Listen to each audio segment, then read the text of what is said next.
안녕하십니까. 환경부 생활하수과장 한준행입니다.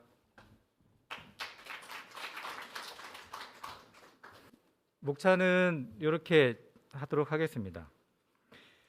첫 번째, 하수도 정책 추진 방향입니다. 환경부 생활하수과가 가장 고민하고 있는 세 가지 아이템입니다. 기후변화 대응을 어떻게 할까?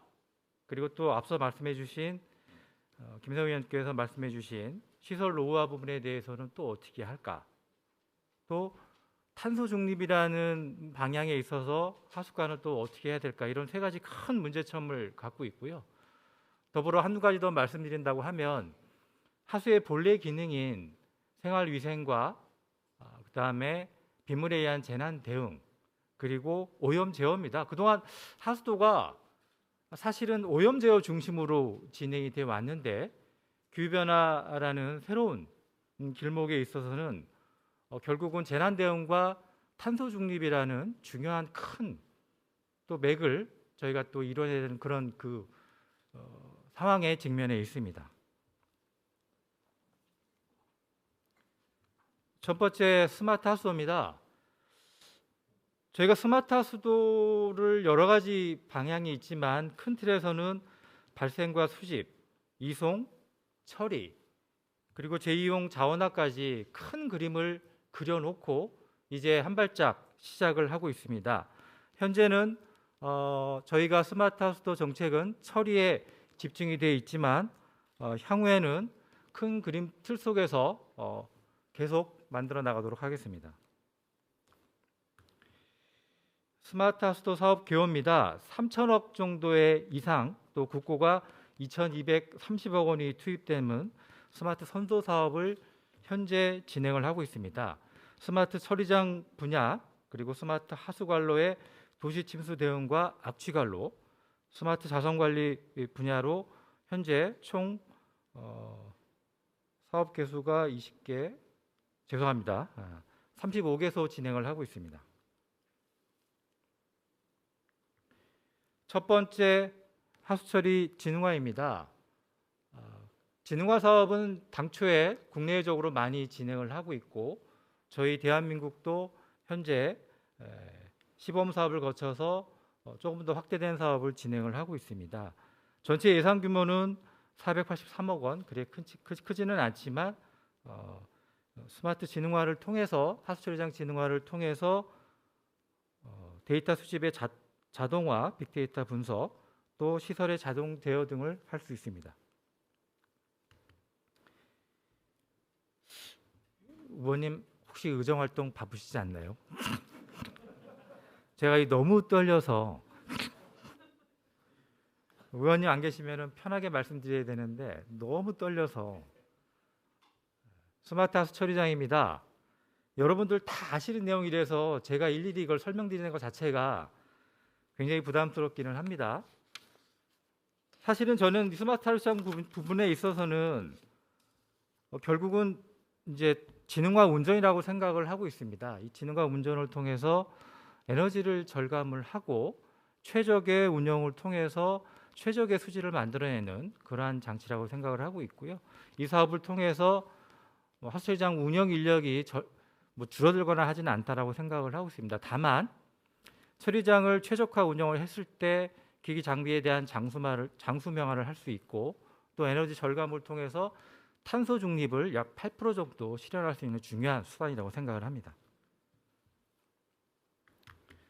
이어서 관로 부분입니다. 최근에 이제 도시 침수 문제가 극한 강우로 인한 문제가 굉장히 많이 나타나고 있는데요. 사실은 저희가 관로에 있어서 스마트화는 현재 도시 침수 부분과 악취 부분 두 부분을 진행을 하고 있는데요. 국내적으로 사실은 스마트한 사례가 없는 걸로 저희는 파악을 하고 있고 새로운 도전이라고 생각을 하고 있습니다. 그리고 예산 부분도 사실은 1,500억 정도로 도시침수에 반영이 되어 있어서 굉장히 큰 사업의 하나라고 볼 수 있고요.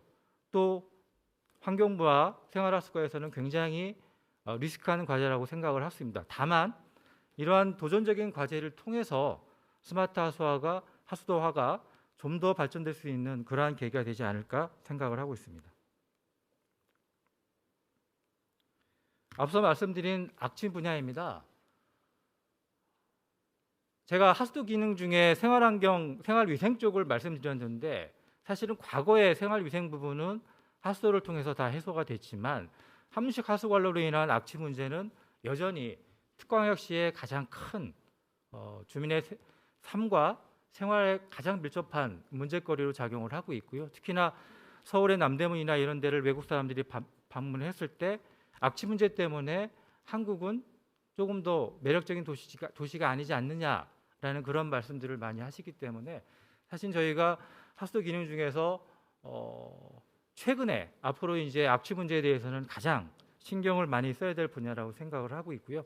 저희는 이 스마트화를 위해서 발산원, 발생원 그리고 배출원에 대해서 기기 장치를 같이 센서를 넣어서 구동하는 그러한 전자동 시스템으로 구현을 하려고 현재 계획 중에 있고요. 시범 사업을 통해서 좀 미진하지만 열심히 진행하도록 하겠습니다.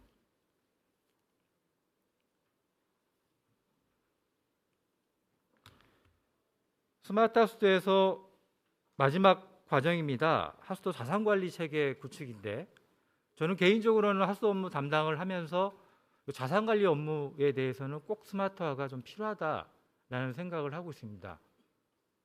왜냐라고 혹시 물으시는 분이 많이 계실 텐데요.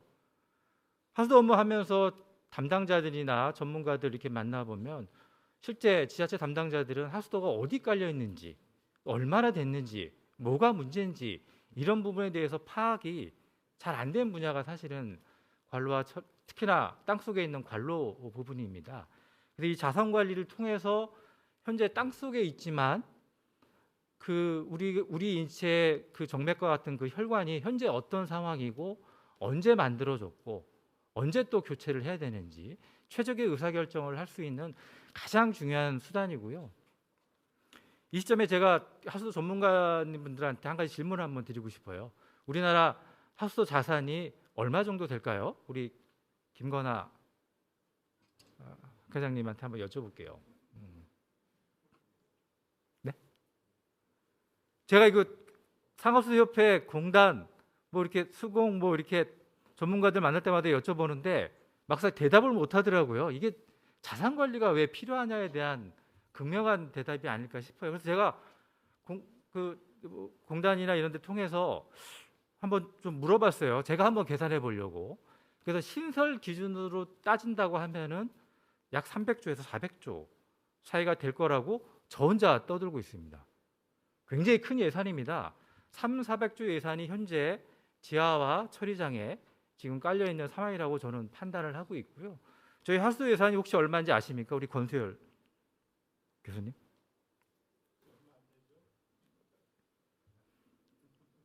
자, 1조 8천억 정도 됩니다. 그중에 한 3,300억 정도는 과거 BTL 사업에 임대료로 현재 지급이 돼 있고 1조 5천억 정도가 쓰이고 있는데 그중에서도 상당수가 신설 처리장, 신설 관로 쪽에 들어가 있고 노후 시설에 대한 교체 예산은 굉장히 작습니다. 특히나 하수 처리장 같은 경우는 재정당국에서는 오랫동안 개축은 지원 안 해준다. 그냥 고쳐 써라. 아니면은 지자체 니들이 알아서 해라. 이렇게 이제 얘기를 하고 있고 저희는 아니다.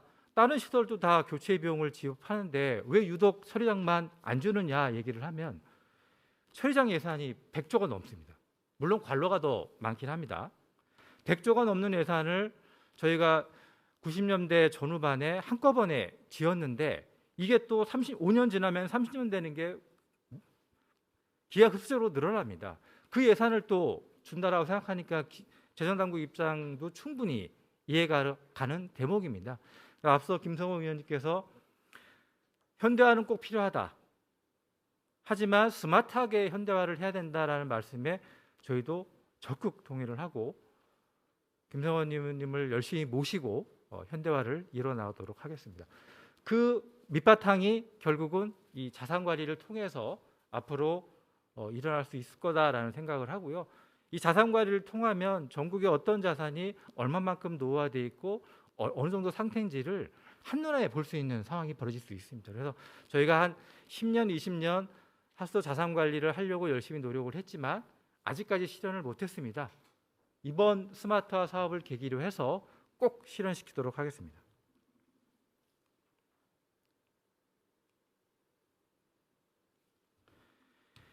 이 스마트화가 되고 나면 결국은 데이터의 체계적인 관리 활용이 되고 빅데이터를 저희가 잡아낼 수 있을 겁니다. 그걸 통해서 저희가 다양한 데이터 활용을 향후에 진행할 수 있을 거라고 생각합니다. 제가 작년 6월에 하숙과에 왔는데 가장 큰 미션 중에 하나가 하수처리장 에너지 자립화 어떻게 할 거야? 라고 지금 장관님께서 말씀해 주셨고요.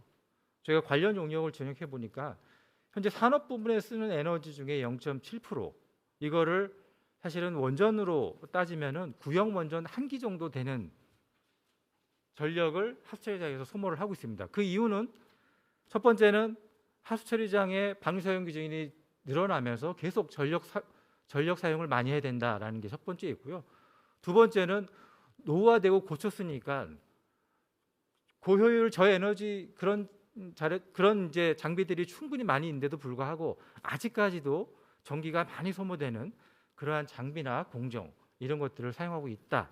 이 두 가지 원인 때문에 결국은 빨리 현대화를 통한 자립화와 최근에 지어진 하수처리장의 에너지 자립화가 필요하다라는 말씀을 드리고요. 저희가 이 자립화를 위해서 나름의 재원 조달 계획이나 예산 우선 지원 이런 부분에 대해서는 법제화를 통해서 향후 진행될 거다라는 말씀을 드리고 아마 이 자리에 계신 김성호 의원님께서 물에 있어서 최고의 전문가 중에 한 분이기 때문에 충분히 법제화할 때 지원해 주실 거라 믿습니다. 감사합니다. 고개를 끄덕끄덕거리실 거예요. 여기 계신 분들이 증인입니다. 전문가들 앞이라 별로 유머도 안 통하고 그렇습니다. 어쨌든 저희는 스마트화를 통해서 한 20-30% 정도의 전력을 세이브할 예정이고요. 고효율 기기를 통해서 한 1-20% 정도, 고효율 공정을 통해서 전반적으로 에너지 절감은 50% 정도를 이뤄낼 계획을 갖고 있고요. 그 계획은 향후에 발표될 예정입니다. 두 번째는 통합바이오 가스화를 통해서 상당 부분의 생산을 이뤄낼 거고요. 저희는 약 30% 정도를 예상을 하고 있고요. 종래에 하고 있는 태양광이라든가 아직 활성화가 안 돼 있는 하수열 혹은 염분차, 소수력 등 다양한 재생에너지 방식을 통해서 에너지 생산을 현재 소모량의 한 50% 정도 이상을 이끌어낼 예정이고요. 2050년에 에너지 자립률 100% 초과 달성을 목표로 열심히 뛰도록 하겠습니다. 가능하면은 올해 하수처리장 에너지 자립화 시범 사업을 기존에 있는 처리장을 대상으로 할 거냐 아니면 신규 처리장을 대상으로 할 거냐 고민 중에 있지만 저희가 현재의 기술로서 할 수 있는 최상의 자립화를 시범 사업으로 한번 진행해 보려는 목표를 갖고 있고요. 앞서 말씀드린 에너지 감축이나 에너지 생산 활동을 통해서 하겠다는 말씀을 드리고요. 이 부분이 올해 이제 예산안에 새롭게 시범 사업으로 들어가게 된다라고 하면 아마 에너지 자립화의 새로운 모델이 되지 않을까 생각을 합니다. 다시 한번 말씀드리지만 이 자리에 계신 김성원 의원님께서 분명히 예산을 넣어주실 거라 또 한번 간절히 부탁을 드리겠습니다. 이상 발표를 간단히 마치고요. 제가 항상 어르신들 모시고 하지는 않지만 다른 회의에서 항상 하는 게 있는데요. 퀴즈를 좀 드립니다. 퀴즈를. 그래서 이 세상에 없는 게 3가지가 딱 있다고 합니다. 첫 번째, 두 번째는 제가 말씀드리겠습니다. 세 번째는 여기 계신 분들이 좀 맞추셨으면 좋겠습니다. 첫 번째는 공짜가 없다고 합니다. 두 번째는 비밀이 세상에는 없다고 하네요. 마지막 세 번째는 뭘까요? 역시 우리 도부사장님은 대단하십니다. 세상에 정답이 없다고 합니다. 저희가 자립화, 스마트화 이런 얘기를 하지만 사실 그것 또한 정답이 없다라고 생각을 하고 정답에 가깝게 다가가는 노력을 앞으로 최선을 다하도록 하겠습니다. 감사합니다.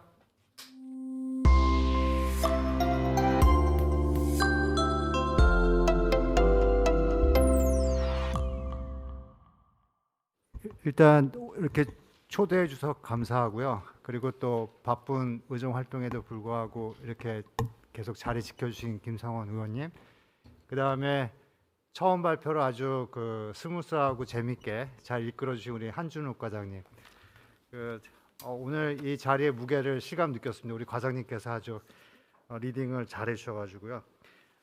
스마트 부분에 대해서 제가 그동안 좀 생각했던 것을 간단하게 말씀드리겠습니다.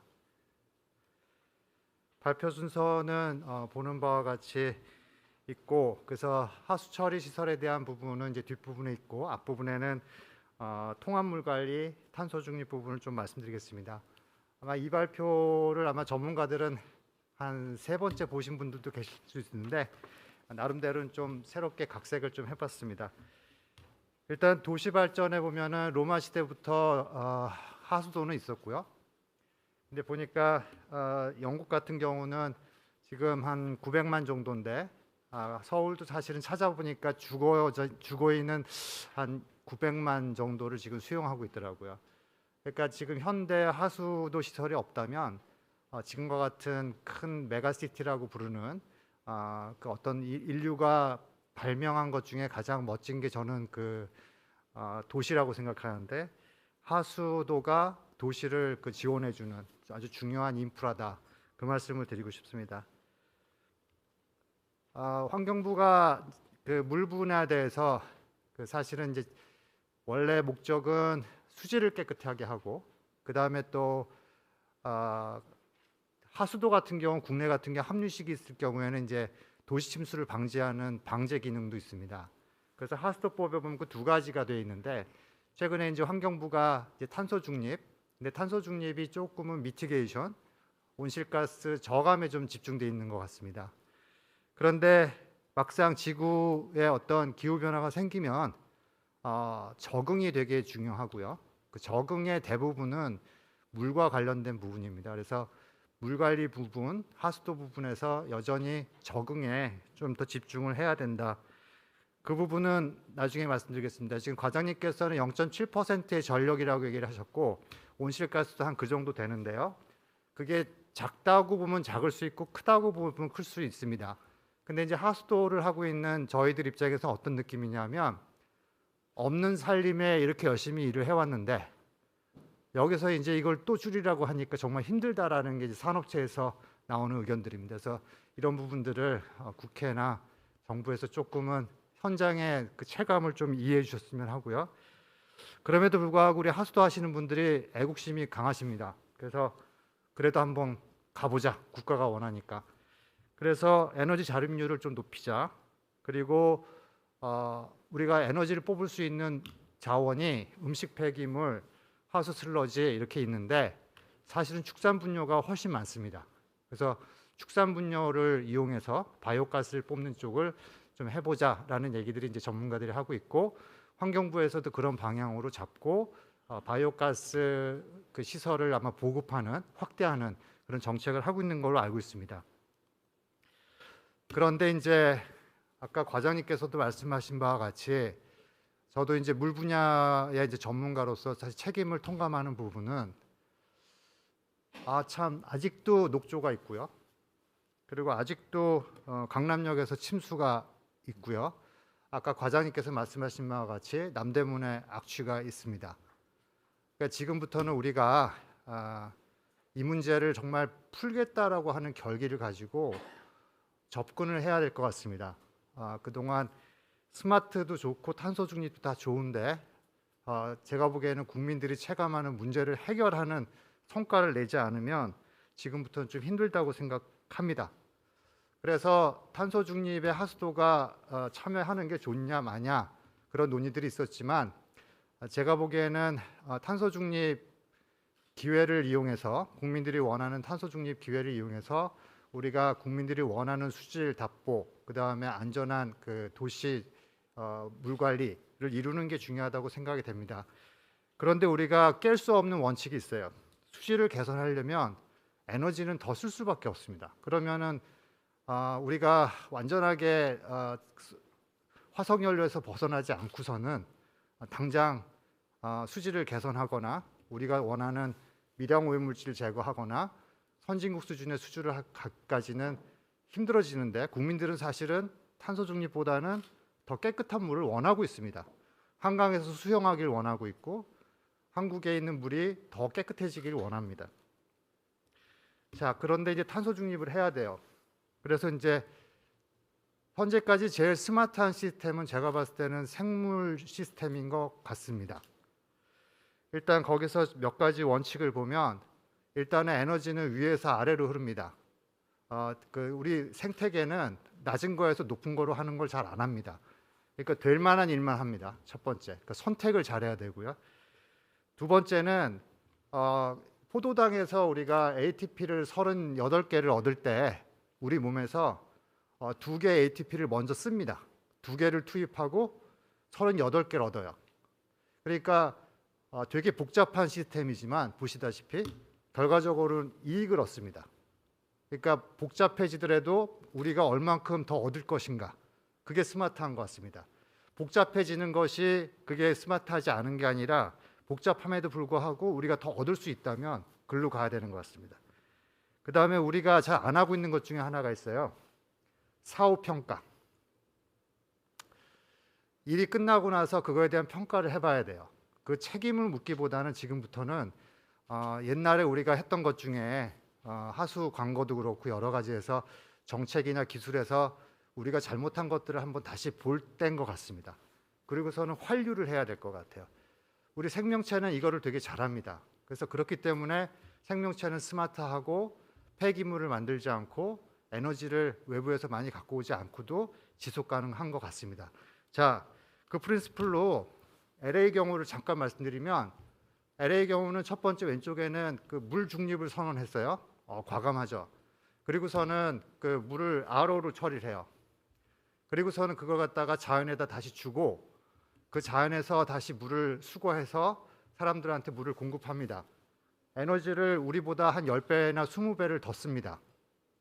그런데 탄소 중립한다고 얘기하고 있고 그 다음에 물 중립한다고 얘기하고 있습니다. 왜 그럴까요?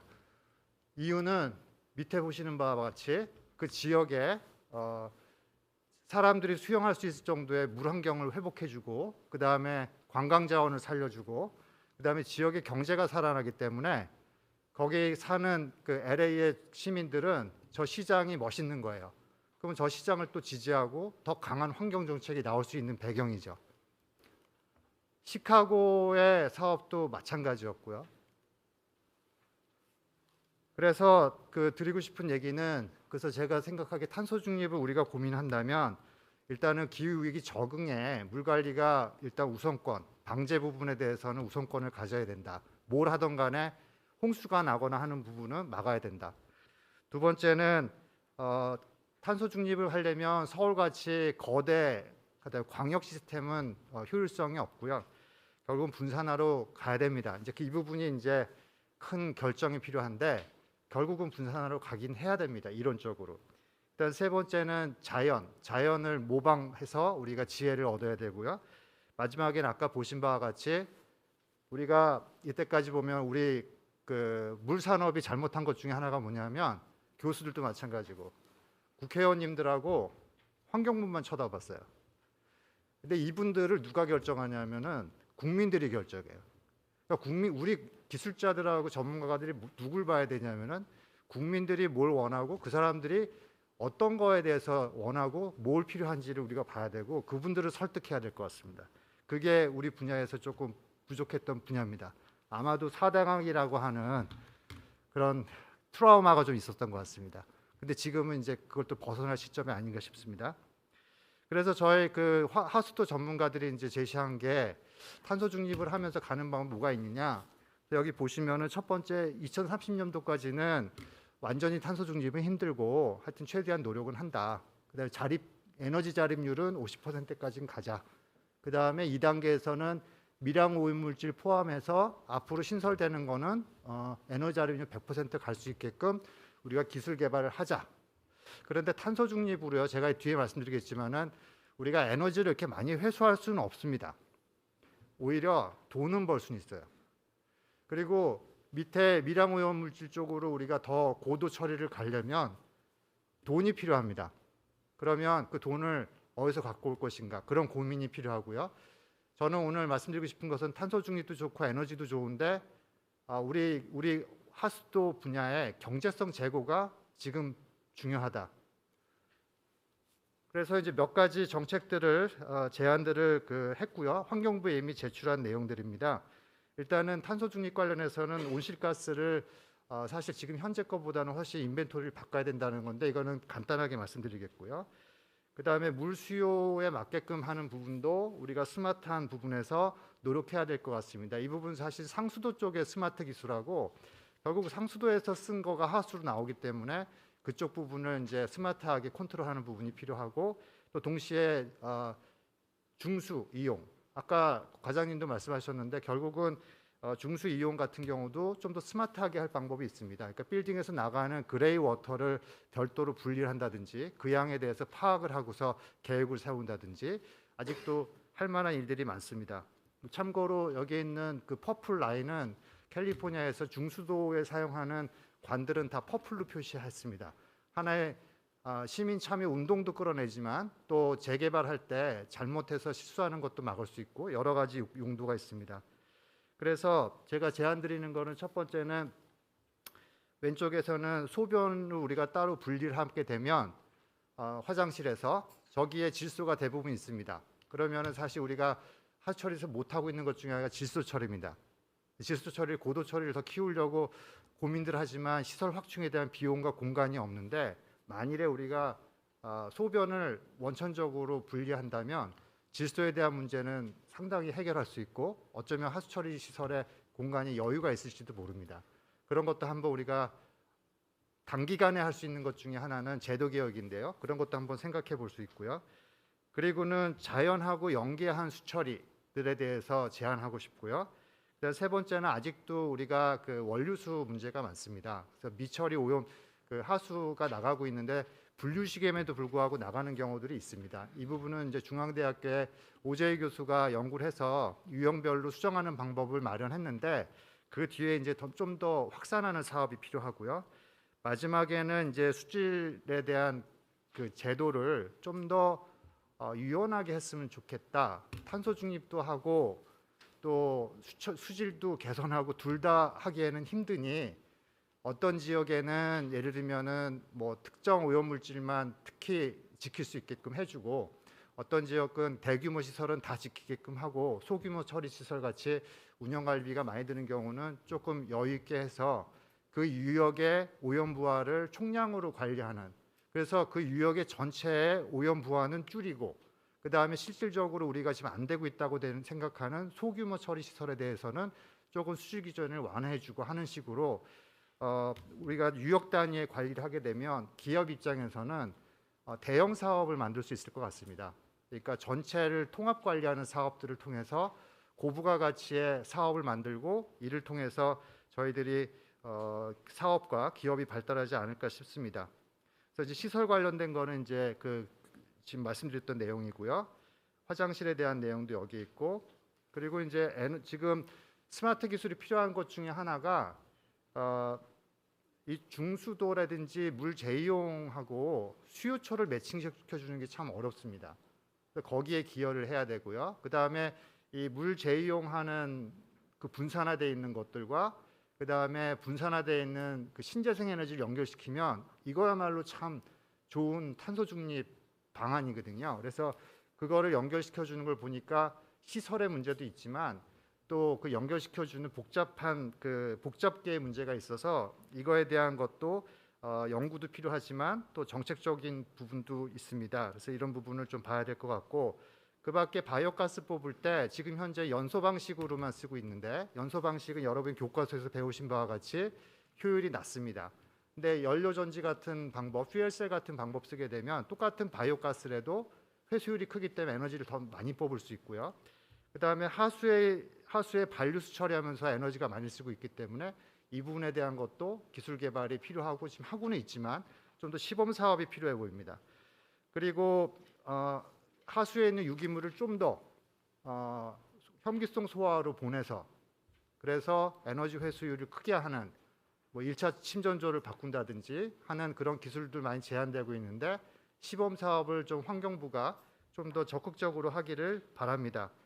그리고 도시에 있는 하수 관거에서 우리가 뽑을 수 있는 수율이 상당히 높습니다. 그리고 수요처도 바로 옆에 있기 때문에 근데 이 부분은 정책적으로 하수열을 아직까지는 리뉴어블 에너지로 인정해주지 않고 있다는 법제적인 문제 하나. 그 다음에 두 번째는 기술적인 문제도 좀 해결할 문제가 있긴 합니다. 그런데 사실은 법제적인 문제만 조금 해결이 된다면 이거는 사실 이미 노후 광고를 갈면서 조금의 시설 투자만 하면 가능한 사업입니다. 그리고 이제 마지막으로 말씀드리고 싶은 게 가축 분뇨에서 젖산 같은 거를 바이오가스를 뽑는 대신에 젖산을 뽑으면 바이오 플라스틱을 만들 수 있고요.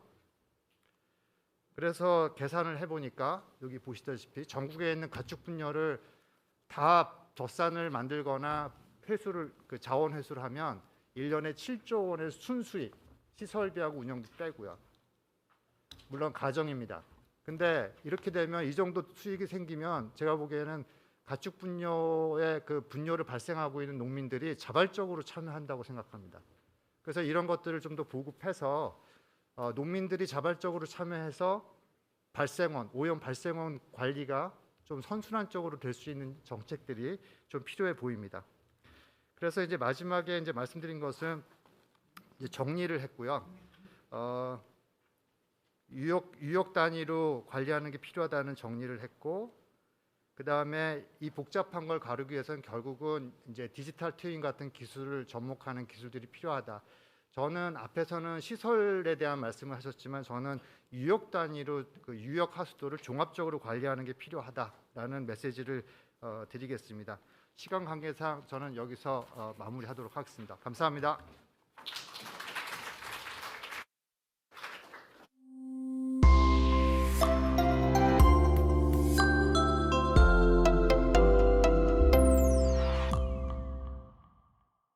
안녕하십니까. K워터 연구원 수처리 연구팀장 김현권입니다. 오늘 위원님 그리고 두 분의 학회장님 그리고 이곳에 계신 많은 전문가분들을 모시고 제가 정말 마음속에 있었던 얘기를 할 수 있는 기회를 주셔서 너무나도 감사드립니다. 제가 지금부터 여러분들께 말씀드리고 논의해야 될 내용은 사실 부잣집 얘기가 아닙니다. 우리가 이 자리는 스마트 하수도를 이야기하고 있으나 실제로 스마트 하수도 지금 여기서 다뤄지는 모든 내용들은 도심지를 기반해서 이야기하고 있습니다. 그런데 우리가 물이라는 자원을 놓고 활용함에 있어서 절대 물은 도심 국한적으로만 생각할 수 없는 자원이고 소중한 재원입니다. 그런데 이와 같은 물을 우리가 관리하기 위해서는 물은 행정구역이라는 게 사실 없습니다. 그래서 유역관리 형태의 통합 오염물질 관리라는 개념이 기본적으로 깔려 있지 않으면 관리하기 굉장히 어려운 그런 자원이 되겠죠. 그런데 이곳에도 마찬가지로 그 어느 곳보다 스마트 하수도가 필요한데 그 이야기를 여러분들과 오늘 나누고자 합니다. 우리가 1970년대 후반에 중랑하수처리장을 건설함을 시작으로 하수도 사업이 시작했습니다. 그리고 2000년대 들어서면서부터 우리가 일본을 보급률 면에서 넘어서기 시작했고 드디어 최근 들어와서는 94.5% 보급률을 갖게 됐죠. 이런 아주 놀라운 우리가 성장을 경제 성장과 함께 같이 가져가고 있었는데 정부에서 하고자 하는 새로운 형태의 환경 전략이 바로 스마트화라는 키워드가 물려 있습니다. 그 중에서는 관로에 대한 부분, 그리고 지능형 하수 처리장, 그리고 마지막으로 자산 관리에 대한 부분인데 보시는 바처럼 지능형 하수 처리장이라는 관점에서 보게 되면 모니터링과 DB 구축, 그리고 이에 대한 적정한 피드백, 즉 대응 조치에 따라서 스마트화가 이루어지는 이 일련의 시스템들이 우측에 나열된 키워드로 돌아가게 됩니다. 저희 사례를 하나 말씀을 드리고 가면 좀 더 쉬울 것 같아서 제가 직접 개발을 했었던 닥터 웨이스트 워터라는 스마트 시스템을 한번 사례로 보여드리도록 하겠습니다. 좌측에서부터 하수가 들어옵니다. 하수 안에는 굉장히 다양한 물질들이 있죠. 이 물질들이 하수 처리장으로 들어오게 되면 우리가 굉장히 빠른 시간 내에 어떤 물질이 들어있는지를 알아낼 수만 있다면 운영 관리하는 데 있어서 대응할 수 있는 카드가 굉장히 많아지게 됩니다. 이때 우리가 이야기하는 소위 스마트 센싱, 스마트 센서가 필요하게 되는 거죠. 그래서 얻어진 데이터를 가지고 빠르게 모델이 돌거나 우리가 갖고 있는 알고리즘에 의해서 이 하수가 지금 들어와서 앞으로 10시간 후에는 어떻게 나갑니다를 운영자한테 알려줄 수만 있다고 한다면 운영자는 정상 운전일 때는 정상으로 그냥 가면 되고 문제가 생기면 내비게이션에서 우회전하라는 것처럼 그렇게 공정을 운전을 하면 됩니다. 그러면 항상 안정적인 형태의 방류 수질을 우리가 만들어낼 수 있겠죠. 이렇게 만들어진 방류 수질은 우리가 TMS나 온라인 분석기 등을 통해서 운영자한테 지금까지 우리가 계측되었던 것들이 얼마나 정확한지 여부를 다시 보정할 수 있는 기회를 주게 됩니다. 그러면 우리가 필요에 따라서 모델을 보정하기도 하고 센서를 보정하기도 하죠. 이렇게 해서 최종적으로 안정적인 수질을 확보를 하게 되면 우리는 이것을 DB화하게 됩니다. 이거는 디지털 워터의 기본이 되겠죠. 그래서 디지털 워터의 기반을 두고 우리가 하수 처리장을 운영할 때 또 다른 유사한 사례가 발생하게 되면 거기서부터 우리가 학습된 바대로 운영 관리를 하게 되면 굉장히 안정적인 수처리를 할 수 있게 되죠. 저희가 개발했던 그 기술 안에는 방류 수질의 특성에 따라서 각 공정을 어떻게 진단을 해야 되고 또 여기서 얻어진 결과를 가지고 우리가 어떻게 대응 운전하면 가장 좋을지를 연역적 진단하는 기법을 토대로 해서 만들어 본 바가 있습니다. 중요한 건 이런 기술을 우리가 해봤습니다가 중요한 게 아니라 실제로 1년 이상 운전해봤더니 어떤 결과를 얻었냐, 지금 정부에서 하고 있는 스마트 하수도가 앞으로 어떤 결과를 갖다 줄 것이냐를 제가 세 분야로 한번 나눠봤습니다. 먼저 처리 수질 향상 부분입니다. 보시는 것처럼 좌측 상단의 붉은 박스가 하수 처리 시설의 스마트화를 했을 때 하지 않았을 때보다 약 3배 정도 낮아집니다. 실제로 안정적인 수처리가 가능해지죠.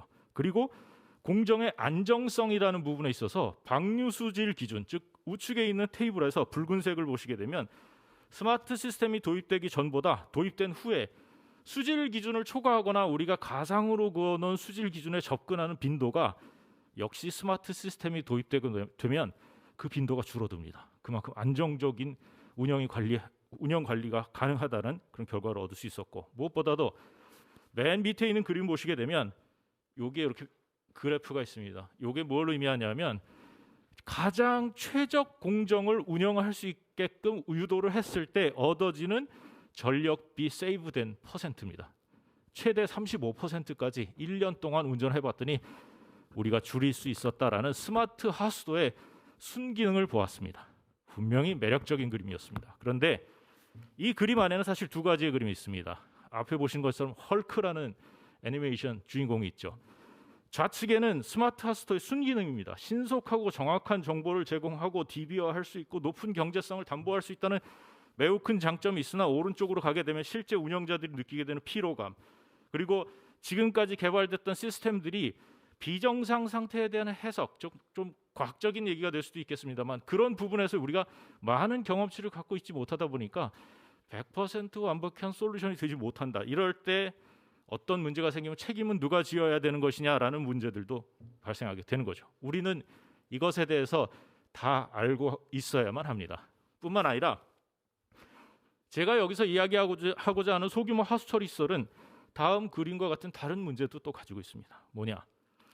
우리가 스마트 하수도 시스템을 구축한다는 것은 기존의 하수처리장 이외에 다른 어떤 형태의 진보된 시스템이 들어온다는 얘기를 하는 겁니다. 그런 것은 대규모 하수처리 시설일 경우에 그만한 투자가 적합할 수 있습니다. 얻어지는 기회, 비용이 커지니까요. 그런데 댐 상류 아니면 소규모 하수처리 시설 같은 경우에 굉장히 열악합니다. 지자체 재정도 열악하지만 시설도 되게 열악합니다.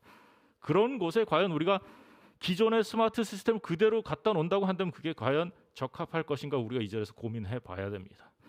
우리가 좌측 하단에 있는 게 요즘에 정말 유명한 고급차죠. 그런데 댐 상류에 저 시스템을 갖다 놓을 수 없기 때문에 우리는 적어도 이 자리에서 정책을 논의할 수 있고 의사결정을 할 수 있고 과학이라는 부분에서 물 분야의 끝을 달리고 계신 분들은 저렇게 열악한 소규모 분산형 하수처리 시설에 적합한 대안 시설은 무엇이냐를 고민할 수 있어야만 하고 우리는 솔루션을 찾기 위해 노력을 해야 합니다. 환경공단에서 조사를 했습니다. 조사를 했더니 그 결과 소규모로 갈수록 운영 관리 이외에도 개선하는 데 들어가는 비용이 점점 커진다. 이거는 기존의 전통적인 방법을 좀 떠나서 우리가 새로운 형태의 운영 관리 체계를 가져야만 한다는 것을 의미하고 있습니다. 그런데 안타깝게도 소규모 하수 처리소들은 대부분 이 빨간 박스에 있는 것처럼 재정 자립도가 13.3%밖에 안 되는 되게 열악한 지역에 대다수 있습니다. 그러면 우린 저걸 보고 그냥 넘어가야 될까요? 제가 여담입니다만 싱가포르 가서 그쪽에 있는 친구들, PUB죠. 이야기를 할 때 그 친구들이 막 자랑을 합니다. 우리는 하수 처리장 물을 RO로 처리해서 먹을 수 있어. 뉴워터라고 하지. 그때 제가 한마디 했습니다. 너 집에서 애 키우냐? 키운다고 합니다. 분유 타서 먹일 수 있겠어? 그 물을? 절대 못하죠. 똑같은 얘기입니다. 댐 상류에 위치하는 소규모 하수 처리시설에서 미처리된 방류수가 들어가서 우리가 먹고자 하는 댐채로 물이 들어간다는 게 확인되는 순간 우리는 더 다른 큰 중요한 대안을 찾을 수가 없습니다. 그것부터 해결해야 되는 거죠. 그런 데 있어서 우리가 스마트 시스템을 쓰면 훨씬 더 효과적이겠다라는 것을 이 자리를 들어서 말씀을 드립니다. 우리가 환경공단에서 그래서 나름대로 솔루션을 TMS를 놓든지 물질 수지 기반의 감시를 하든지 아니면 필수 계측 기반의 감시를 하자라는 제안을 해주셨습니다. 굉장히 좋은 그림이긴 하나 거기에는 데이터의 정확성과 그것을 담보하기 위한 인력의 투입과 비용의 소요를 우리가 경시할 수밖에 없는, 그러니까 그거를 고려하는 순간 가기 어려운 그림들이 있습니다. 그래서 K-워터는 우측 하단에 보신 것처럼 댐 상류에 맞는 기술을 개발할 때는 7가지 크라이테리아를 갖고 간다라는 전략을 저희가 두었습니다. 좌측 하단에 보이시는 그림이 있습니다. 뭐냐면 맥박을 짚는 겁니다. 우리가 소규모 하수 처리 시설을 모니터링하는 데 있어서 댐 상류의 특성에 맞추었을 때 절대로 대규모 하수 처리장처럼 TMS라고 SSTNTP 뭐 다 분석하는 그런 이온 기계를 두어야 될 이유가 없습니다. 어떤 대표 인자를 딱 찍었을 때 그게 이 하수 처리장이 상태가 좋구나, 나쁘구나, 사람을 투입해야겠구나, 안 해도 되겠구나를 판단할 수 있는 지표 인자를 우리가 개발해서 거기다 꼽아 놓게 되면 정말 낮은 가격으로 그 마치 우리가 맥박을 보듯이 그 하수 처리장을 진단할 수 있는 그런 기능을 갖지 않을까라고 생각을 해서 크라이테리아 4번째까지 우리가 그런 주제를 두었고, 나머지 5번부터 7번은 뭐냐면 보시면 AK 소총입니다. 저 소총이 매우 유명하죠. 물속에 집어넣어도 총알이 발사가 되고 모래 속에 던져도 발사가 되고 진흙에 들어가도 발사가 됩니다. 우리가 개발해야 되는 댐 상류의 소규모 하수 처리 시설은 사람이 자주 갈 수 없기 때문에 그와 같은 AK 소총과 같은 터프함이 있어야만 합니다. 그와 같은 크라이테리아를 두었을 때 우리가 그럼 개발해야 되는 댐 상류의 대안은 뭐냐? 기존 TMS 구축 비용보다 적어도 10분의 1 이상 적은 비용이 돼야 되고 굉장히 터프하면서 우리가 그것들을 유역 관리에 쓸 수 있어야만 한다라는 전제 조건을 두게 되었습니다. 그래서 저희가 자체적으로 시스템을 개발해 보았습니다. 우측 상단에 있는 그림입니다. 기존에 우리가 TMS를 구성하려고 하면 여기 계신 분들 다 아시겠지만 컨테이너 박스 하나 정도가 필요합니다. 적어도 실험실 하나 필요합니다. 근데 저희가 개발했던 건 우측에 있는 그림인데 공중전화 박스보다 작습니다. 쟤는 뭘 기반으로 하냐? 맥박을 짚듯이 미생물의 액티비티와 가라앉는 침강 특성을 세틀러빌리티를 측정을 해서 우리가 갖고 있는 알고리즘으로 풉니다. 좌측 하단에 있는 이 박스입니다. 2분면, 4분면, 5분면에 세틀러빌리티와 액티비티가 딱 찍히는 순간 얘는 적어도 95% 이상 방류 수질이 맞을 수 있습니다.